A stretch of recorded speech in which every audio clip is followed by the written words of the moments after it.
ഞങ്ങളുടെ വിമാനം ജോർദാൻ മുകളിലെത്തി. അങ്ങ് താഴെ ജോർദാൻ മലനിരകളുടെയും ജോർദാൻ മരുഭൂമിയുടെയും ദൃശ്യങ്ങൾ ഒരു പൊട്ടുപോലെ ദൃശ്യമാക്കാൻ തുടങ്ങി. അമ്മാനിലെ ക്യൂൻ എലിയ ഇൻ്റർനാഷണൽ എയർപോർട്ടിലാണ് ഞങ്ങളുടെ വിമാനം ലാൻഡ് ചെയ്യുന്നത്. ജോർദാൻ്റെ തലസ്ഥാനമാണ് അമ്മാൻ. ജോർദാനിലെ ഹുസൈൻ രാജാവിൻ്റെ മൂന്നാമത്തെ രാജ്ഞിയായ ആലിയ ബഹാവുദ്ദീൻ ടൗക്കാൻ്റെ നാമധേയത്തിലുള്ളതാണ് ഈ എയർപോർട്ട്. വിമാനം ലാൻഡ് ചെയ്തു. ടൂർ കമ്പനിയുടെ ഔദ്യോഗിക പ്രതിനിധി ഞങ്ങളെ കാത്തു നിൽക്കുന്നുണ്ടായിരുന്നു. ഗ്രൂപ്പായി തന്നെ ഞങ്ങളുടെ ഇമിഗ്രേഷൻ ഫോർമാലിറ്റീസ് അദ്ദേഹം കംപ്ലീറ്റ് ചെയ്തു. ലഗേജുകൾ കളക്ട് ചെയ്തതിനു ശേഷം ഞങ്ങൾ നേരെ ബസ്സിലേക്ക് കയറി. എയർപോർട്ടിൽ നിന്നും ഏകദേശം 35 കിലോമീറ്റർ അകലെയാണ് അമ്മാൻ നഗരം സ്ഥിതി ചെയ്യുന്നത്. ഞങ്ങളുടെ ഹോട്ടൽ അവിടെയാണ്. രാത്രിയായതുകൊണ്ട് ട്രാഫിക് വളരെ കുറവായിരുന്നു.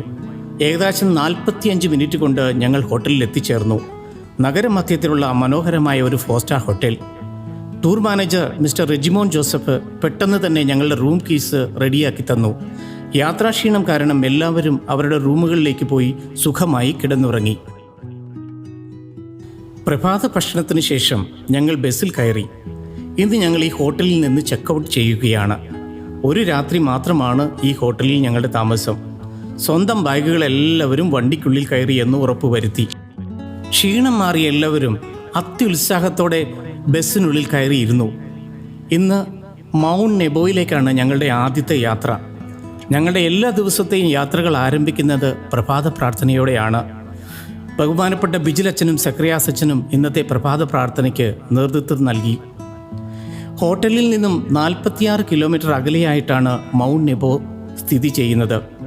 ഏകദേശം 50 മിനിറ്റ് ദൈർഘ്യമുള്ളൊരു യാത്രയാണിത്. വളരെ പുരാതനമായ ഒരു ചരിത്രമാണ് ജോർദാനുള്ളത്. 7000 BC മുതൽക്കേ തന്നെ പുരാതന രാജവംശങ്ങൾ ഇവിടെ നിലനിന്നിരുന്നതായി രേഖകൾ സൂചിപ്പിക്കുന്നു.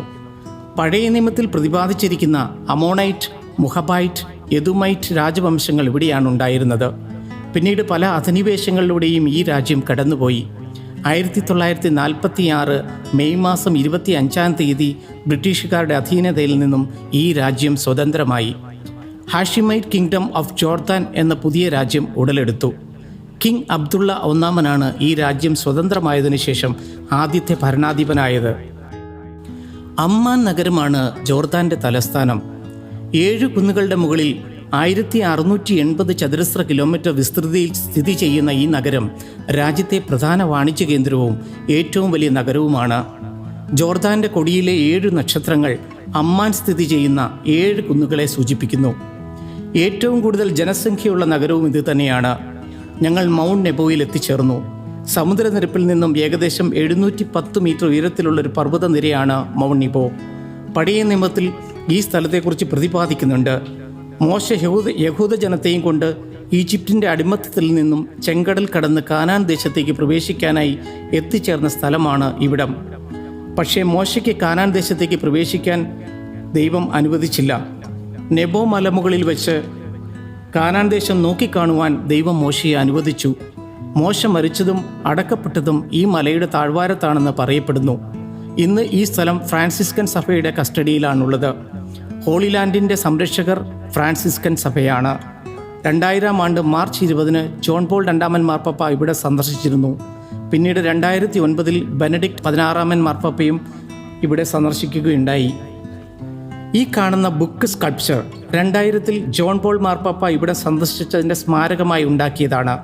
Book of love among Nations എന്നാണ് ഈ ശില്പം അറിയപ്പെടുന്നത്. വിൻസെൻസോ ബെനച്ചി എന്ന ആർക്കിടെക്റ്റാണ് ഈ മനോഹര ശില്പം നിർമ്മിച്ചത്. തോറ, ഖുറാൻ, ബൈബിൾ എന്നീ 3 മതഗ്രന്ഥങ്ങളും ഉൾപ്പെട്ട ഒരു ബുക്കിൻ്റെ ആകൃതിയിലുള്ള ശില്പമാണിത്. മതസൗഹാർദ്ദമാണ് ഈ ശില്പത്തിൻ്റെ കാതൽ. പിന്നീട് ഞങ്ങൾ പോയത് മെമ്മോറിയൽ ഓഫ് മോസസ് എന്ന ഫലകത്തിൻ്റെ അടുത്തേക്കാണ്.